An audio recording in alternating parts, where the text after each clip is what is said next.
त्या आमदार म्हणून त्यांनी काम केलं, शिवसेना पदाधिकारी म्हणून काम केलं आणि म्हणून मी मनापासून या ठिकाणी रुपेश म्हात्रे यांना शुभेच्छा देतो। एक तळागाळातला कार्यकर्ता, सर्वसामान्य कुटुंबातला कार्यकर्ता, या भागामध्ये अनेक वर्ष काम करताना आपण पाहिलेलं आहे आणि म्हणून जेव्हा जेव्हा कुठेही आपत्ती संकट आलं तिथे रुपेश म्हात्रे धावून गेला।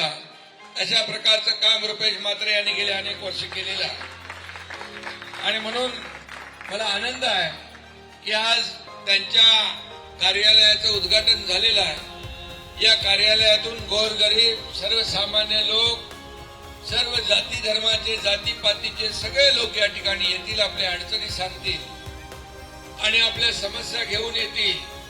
त्या सोडवण्याचं काम रुपेश म्हात्रे करतील, अशा प्रकारचा विश्वास आपल्या सगळ्यांना मी देऊ इच्छितो।